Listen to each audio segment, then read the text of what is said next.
دا موږ تاسې څنګه یو پر بل لعنت سره وایو پر معمولي خبره لعنت دې وي در باندې په معمولي خبره د الله په غضب اخته سې د الله په قهر اخته سې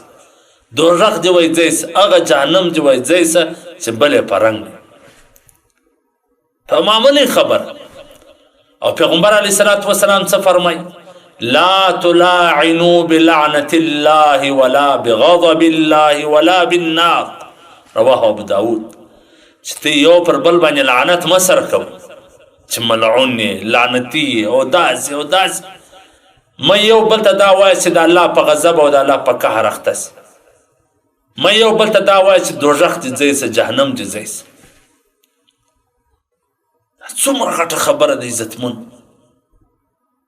په معمولي خبره یو بل ته دا سره وایي پر معمولي خبره یو پر بل باندې لعنت کوي یو د بل په مشرانو لعنت کوي یو پر بل پر ملایانو لعنت کوي څومره موږ کومې معاشرې ته راووتله په معمولي خبره یو وایي دی والله جنت له ولاړ سي بل وایي دی والله جنت له ولاړ سي د الله بندګان یو بزر په باره کې راځي په هغوی چاته ډېر نصیحت وکړي چاته ډېر دعوت وکړي هغو نه ماني او ګناهګار اخر ده ورته ویل چې الله به تا جنت له نه بوځي الله جل جلاله د ده د دوزخ فیصله وکړه د ګناهګار د جنت فیصله وکړه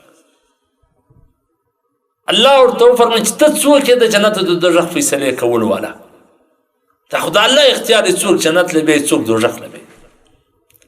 په ظاهره به په حدیث شریف کې راځي یو سړی کارونه د جنتي کوي لیکن یې به دوزخي یو سړی به په ظاهره کارونه د دوزخي کوي یې به جنتي نو یو پر بل باندې لعن طعن یو پر بل باندې قهر غضب نازلول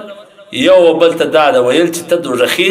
دا سراسر د قرآن او د حدیثو خلاف کار دی د شریعت خلاف کار دی د دې څخه باید ځان وساتو